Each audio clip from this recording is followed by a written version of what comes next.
بجد من ليالي الشتا. ليالي الشتا فعلا طويلة. عايزة اقول لكم دي وصفة بقى الغلبانة الكسلانة اللي عايزة تاكل حاجة كده بالليل وهي قاعدة في الشتا، غير مقادير كتير ولا عجن ولا فرد. عايزة اقول لك وصفة بجد خطيرة. يلا بينا ندخل على طريقة التحضير. اول حاجة معانا كده فينو زي ما انتم شايفين، فتحناه بالشكل ده وابتدينا ان احنا نفرده كده بالمردنة. بعد كده بقى هبتدي ان انا اجيب حوالي معلقتين من الزبدة، وهبتدي كمان احط عليهم 3 معالق صغيرين من القرفه البودر، وكمان احط عليهم 3 معالق من السكر البودر. ممكن تستخدموا السكر العادي لو انتوا حابين. حطيتها بقى في الميكروويف وابتدت ان هي تدوب معانا، وابتديت ان انا اقلبها.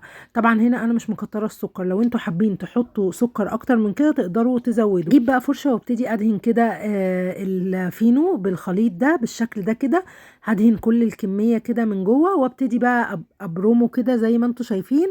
اعمله كده زي الرول، واجيبه احطه على بدايه كل طرف كده من اطراف العيش الفينو، وابتدي الفه كده بالشكل ده كده. بصوا خطير حياتك بجد. لدلعك ب5 جنيه فينو بس بجد مفيش اسهل ولا احسن من كده. يلا بقى يا غلبانه يا كسلانه قومي اعمليها بسرعه، ويا ريت ما تنسيش اللايك والشير للفيديو. وجبت بقى دلوقتي طاجن، وابتديت ان انا حطيت كده فيه، وابتديت ادهن كده من فوق كده على الوش ببقيه الخليط بتاعنا، وحطيت كده حتتين صغننين كده من الزبده هتديله طعم حلو جدا. تعالوا بقى هنشغل الفرن على درجه حراره 180، هدخلها كده الفرن وهتقعد معانا بالظبط ربع ساعه وتطلع معانا حاجه خطيره جدا. تعالوا بقى نحضر للصوص بقى الكريمي ده بكل سهولة. جبت قطعتين من الجبنة المثلثات ومكعبين صغيرين كده من الزبدة. طبعا تقدري تزودي في الكمية حسب الكمية اللي انت عاملاها. هنحط كمان ربع كوباية صغيرة من اللبن، وعليها كمان 3 معالق صغيرين من السكر البودر، وزي ما قلت لكم تقدروا تزودوا السكر لو انتوا حابين.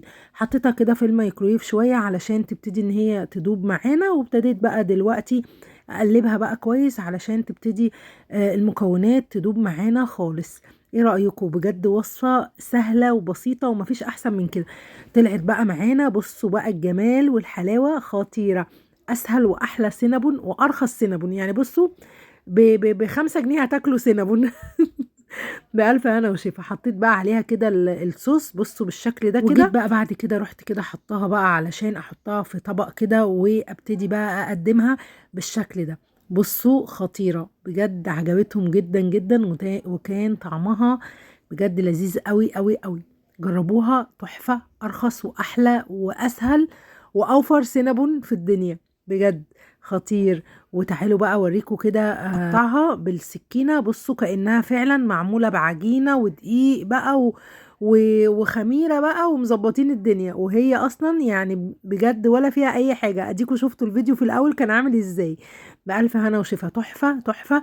اعمليها هتبقى حلوة قوي وهتوفر معاكي كتير. يلا اشوفكم على خير واسيبكم بألف خير وصحة وسعادة. كنت معاكم مي امين، واستنوني في وصفات تانية جاية كتير. باي باي.